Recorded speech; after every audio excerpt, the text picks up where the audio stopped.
Bonsoir messieurs, dames, nous sommes dans le cours 372 d'art dramatique et ce soir ça va être une question excessivement sérieuse, une question d'actualité. Pourquoi les produits dopants ne peuvent pas être utilisés dans l'industrie des artistes? Et je dirais même plus dans l'industrie tout court. Je vous explique ça techniquement. On y va.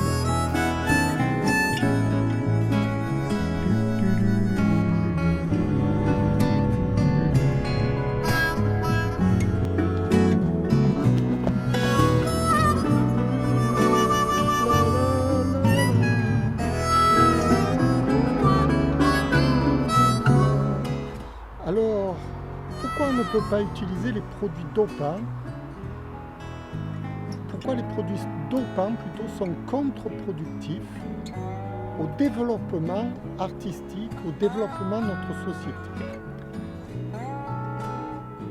C'est le thème de ce soir. C'est un thème très sérieux parce que l'industrie fonctionne de cette manière actuellement. Et donc, si je vous explique l'inverse, ça fait un peu tache d'huile, vous voyez. Mais ça fait rien. Je prends le pari. J'y vais. Bonsoir messieurs, dames, nous sommes dans le cours 372 d'art dramatique et nous allons expliquer pourquoi les produits dopants dans l'industrie sont contre-productifs.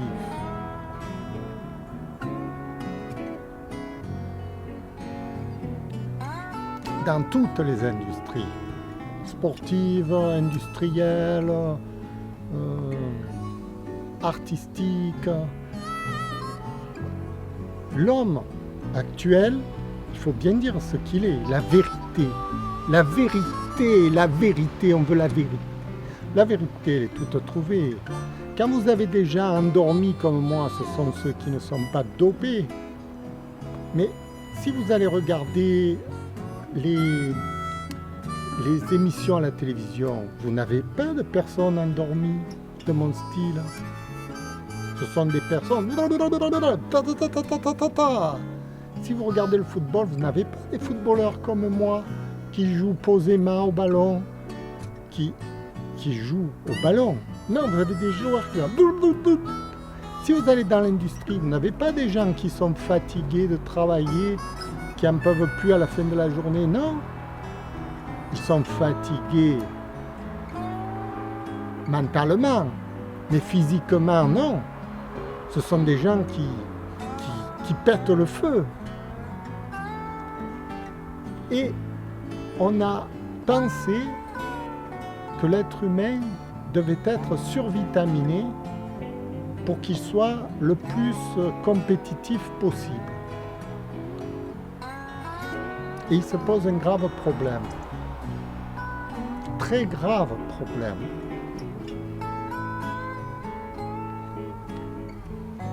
L'esprit humain, l'esprit, je parle du fonctionnement du cerveau, ne fonctionne pas comme ça. C'est-à-dire que pour le cerveau, la récompense du cerveau ne fonctionne pas à la compétitivité, ne fonctionne pas à l'argent qu'il gagne, ne fonctionne pas au standard économique actuel. Je m'explique, et c'est grave parce que le cerveau va se révolter intérieurement contre l'individu qui exploite, qui n'est pas au top de ce que le cerveau demande. Parce que si vous voulez, dans notre tête, on est programmé pour obtenir le meilleur de l'être humain, vous voyez. L'être humain se développe de tout enfant qu'il est pour devenir de plus en plus apte à gérer l'univers. C'est une adaptation harmonieuse avec ce qui nous entoure. L'être humain cherche perpétuellement à s'adapter à son environnement. Et il se passe un grave problème, parce que si vous dopez l'être humain en lui faisant croire qu'il est mieux adapté parce qu'il court plus vite, parce qu'il fait 16 heures par jour au lieu de 8 heures dans son travail, le cerveau, lui, enregistre qu'il n'est toujours pas adapté. Parce que l'être humain qui se permet de se doper ne fait plus l'effort de s'adapter à son environnement. Puisqu'il lui suffit simplement d'être plus fort musculaturement pour amasser le gros paquet, l'argent. Dans toutes les corporations, c'est comme ça. C'est toujours le plus fort qui amasse. On est basé sur une société économique qui valorise la compétition. Le problème, il est que cette compétition n'obéit pas aux lois de la nature. Je m'explique.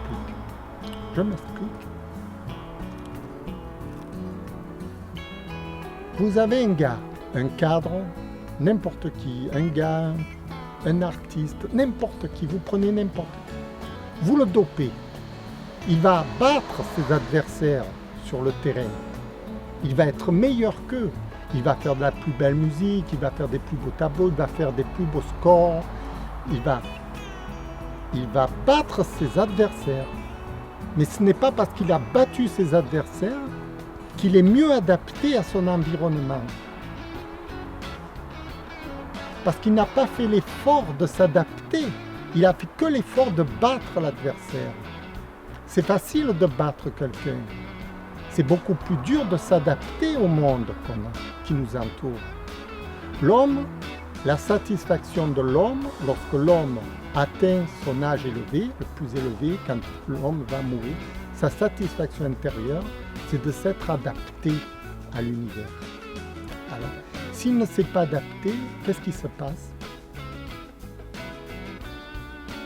Il n'a plus que de l'aigreur et de la rancune, et il devient mécontent de sa performance, même s'il a battu tout le monde, même si c'est l'homme le plus riche du monde, même s'il a obtenu tous les trophées, toutes les médailles du monde. Il ne s'est pas adapté à l'univers, à ses compatriotes. Et intérieurement, l'esprit n'est pas content. Parce que si vous voulez, par exemple, je vais revenir sur ce sujet, vous allez mieux comprendre. Oui, parce que si vous voulez, le cerveau de l'être humain est fonctionnellement adapté à son entourage immédiat. Et il obtient une récompense suprême de satisfaction lorsqu'il obéit à cet entourage, c'est-à-dire lorsqu'il s'adapte à l'entourage. L'adaptation est la fin ultime de l'homme, si vous voulez. On apprend tout petit à nous adapter, on travaille pour s'adapter et on finit sa vie pour s'adapter. Et les êtres humains les plus valorisants mentalement, ceux qui se sentent le mieux dans ce monde, ce sont ceux qui sont le mieux adaptés au monde actuel. Le problème, il est que quand vous donnez des produits dopants à une personne pour qu'elle batte ses adversaires, elle a une première satisfaction de se dire « Tiens, je suis meilleur que mes adversaires, donc je suis une personne hautement qualifiée. » Mais le cerveau, lui, c'est pas ça qu'il enregistre. Il enregistre qu'il n'est toujours pas qualifié pour s'adapter. Parce que l'adaptation au monde n'est pas un combat économique, n'est pas un combat, n'est pas une compétition. L'adaptation au monde, c'est presque l'inverse. C'est comment vous allez être heureux dans votre environnement. Pour être heureux, il faut satisfaire les besoins directs de votre environnement. Pour satisfaire les besoins directs de votre environnement, il ne faut plus être compétitif, méchant, avoir les griffes toutes sorties. C'est l'inverse. Alors, vous allez me dire, mais chacun fait ce qu'il veut dans la vie. Vous avez raison. S'il y a des gens qui veulent être compétitifs, qui veulent griffer, qui veulent prendre, vous avez raison. Mais leur esprit, il est exactement comme vous et moi. Qu'est-ce qu'il va se passer chez ces gens-là quand ils vont atteindre un certain âge, qu'ils auront acquis les compétences, la possibilité d'être très forts dans leur travail, de gagner de l'argent, disons, bien de l'argent, peu importe combien, parce qu'ils ont été compétitifs, parce qu'ils ont beaucoup travaillé.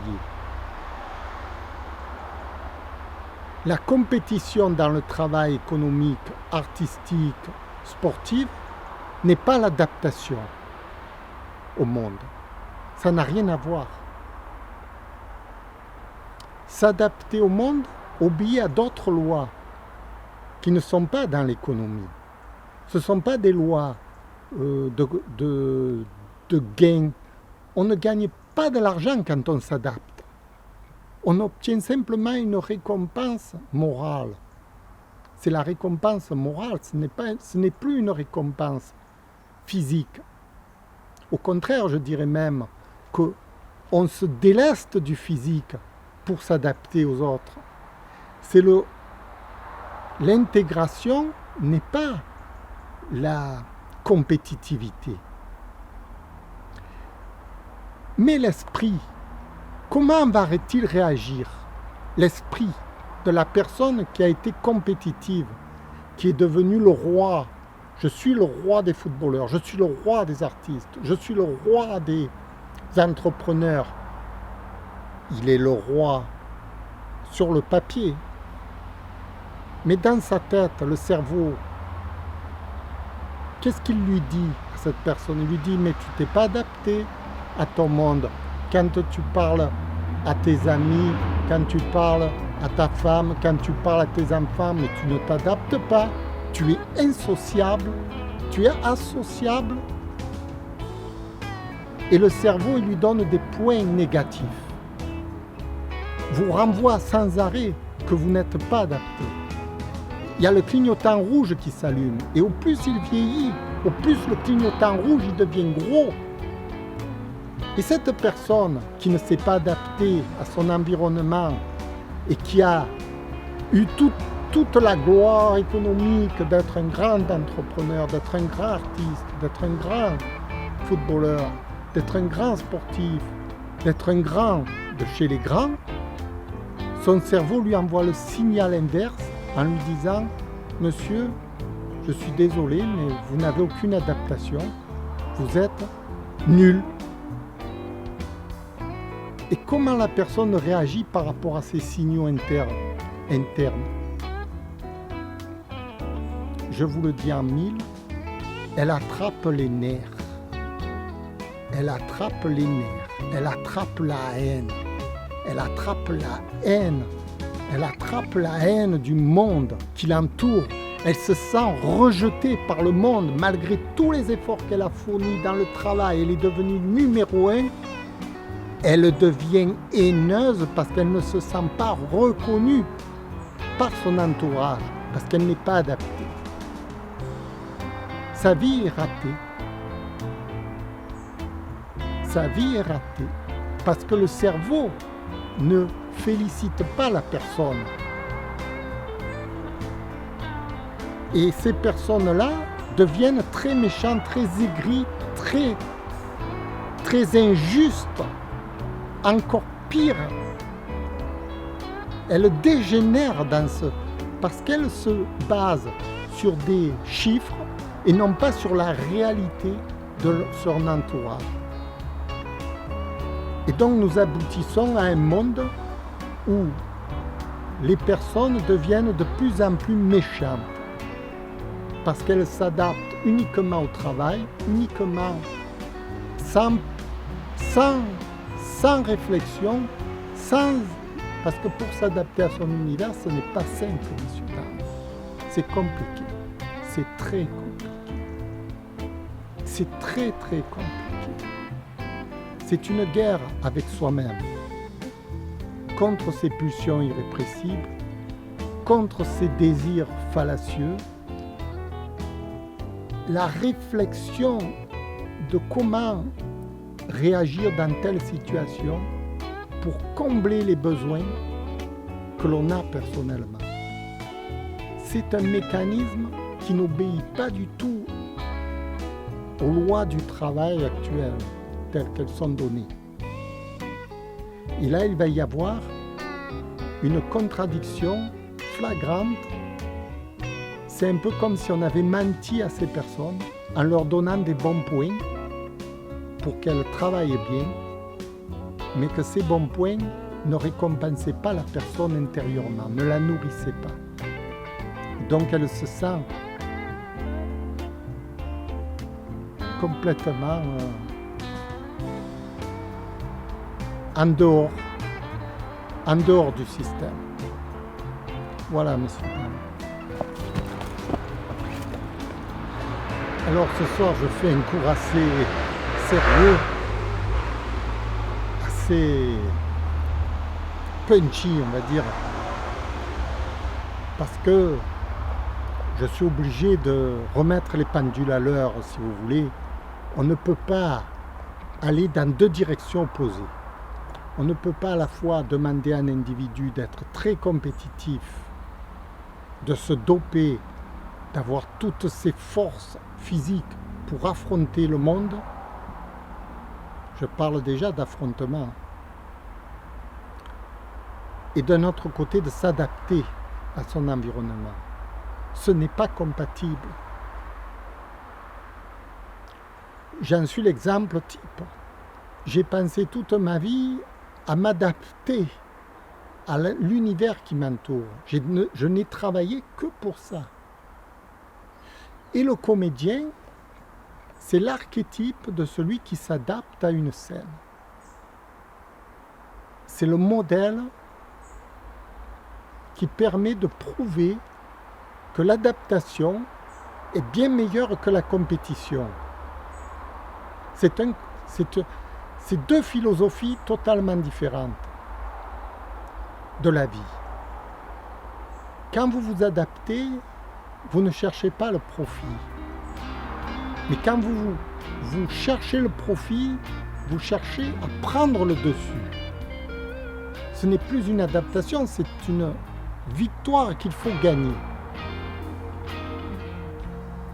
Autrement dit, pourquoi les personnes qui s'adaptent, qui gagnent, qui sont puissantes dans le monde, sont-elles haineuses à la fin de leur vie, ou même pendant qu'elles se battent?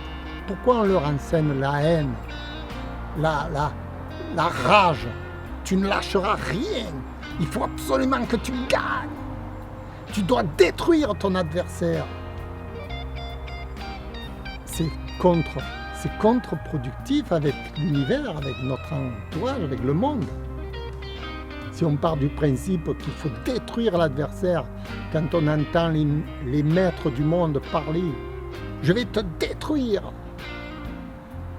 c'est contre-productif.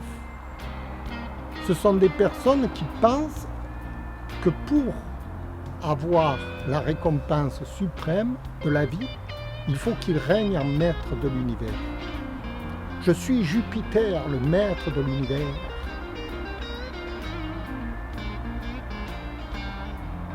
Des personnes, ces personnes-là obéissent toutes. Pourquoi? À la puissance, à la dope, parce que c'est les produits qu'elles prennent pour se doper qui rendent la tête, l'esprit comme ça. Les hormones, vous voyez, le dérèglement hormonal de la personne, c'est un dérèglement hormonal, c'est pas quelque chose de naturel. On est bien d'accord, c'est quelque chose apporté par la chimie. Ce n'est pas un développement naturel du monde, de l'homme. L'homme n'a jamais été bâti sur ce modèle-là actuel. Et ce modèle-là actuel n'est pas rentable. Je l'affirme, n'est pas rentable. Pas du tout rentable. On va le démontrer par une guerre nucléaire, par un anéantissement de la race humaine. C'est une catastrophe. Au plan mondial, ce développement basé sur la compétition et sur la règne, vous voyez par exemple, tous les peuples faibles sont en train de disparaître sur la Terre au profit de robots. Ce sont les drones qui règnent sur la Terre, des machines. Quelle adaptation! Comment s'est-on mis dans cette folie de penser que l'homme avait besoin de gagner? S'il gagne, il perd.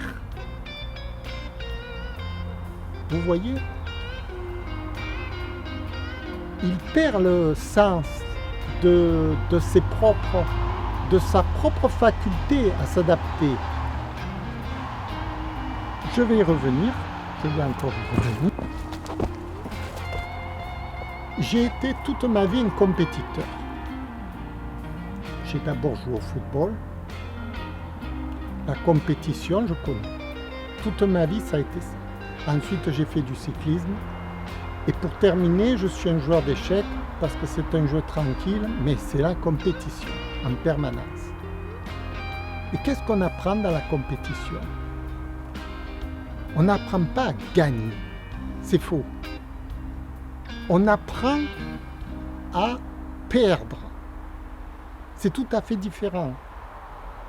C'est-à-dire que la compétition est un enseignement pour celui qui perd. Ce n'est pas un enseignement pour celui qui gagne. Celui qui gagne, il n'a rien gagné, il a tout perdu dans le jeu. C'est celui qui perd qui gagne l'enseignement de sa défaite. Pourquoi il a perdu? Ce n'est pas parce que l'adversaire était plus fort ou parce qu'il a combattu, c'est pas parce que lui-même devait être plus fort et que la prochaine fois quand il va affronter, il va être encore plus fort pour battre l'adversaire.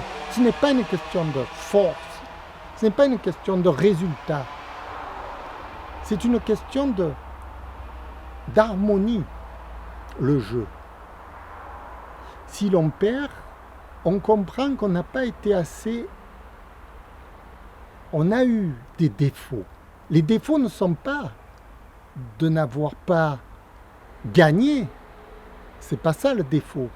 Le défaut, c'est d'avoir eu des faiblesses personnelles qui n'ont rien à voir avec le score. On peut très bien perdre dans une partie, dans un jeu, et être gagnant.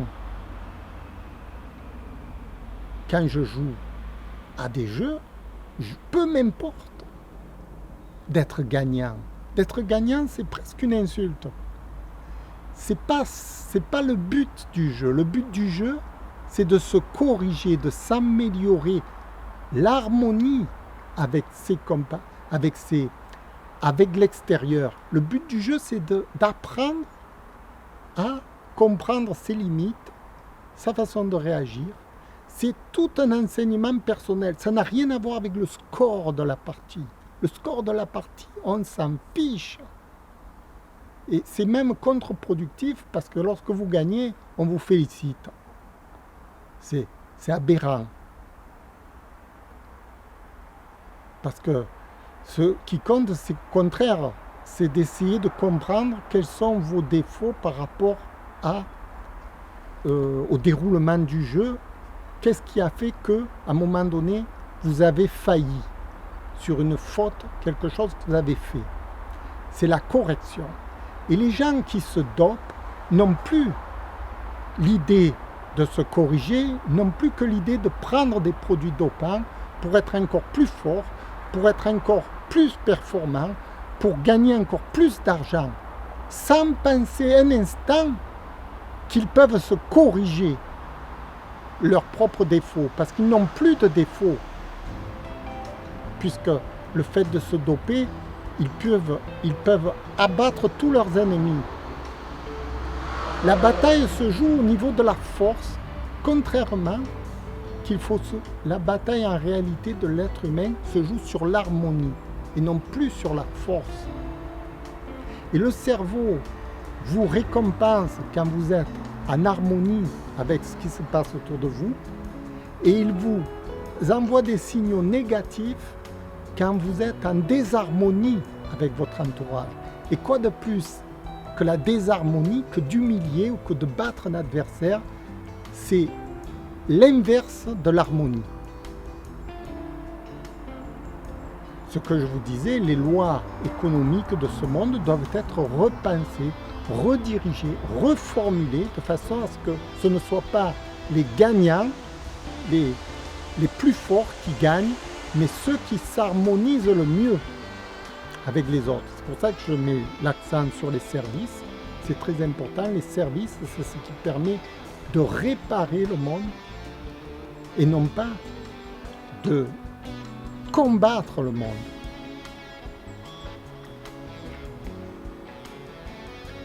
Les gens qui ont combattu, qui ont battu leurs adversaires et qui ne sont pas en harmonie, parce qu'ils ne sont pas en harmonie avec l'univers, le monde.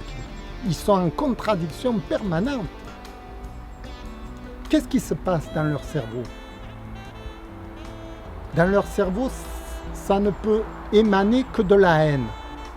Parce qu'on les récompense d'un côté avec des médailles, avec de l'argent, et de l'autre côté, on leur dit non, tu n'es pas capable, tu n'arrives pas ni à résoudre ce problème, etc. Tu es un âne. Mais comment ces personnes peuvent-elles finir leur vie sans avoir de la haine? Voilà. C'était ma réflexion du soir, parce que je pense qu'elle est importante. C'est le cours 372. Pourquoi le monde, les règles économiques du monde sont mal, totalement en déphasage avec notre.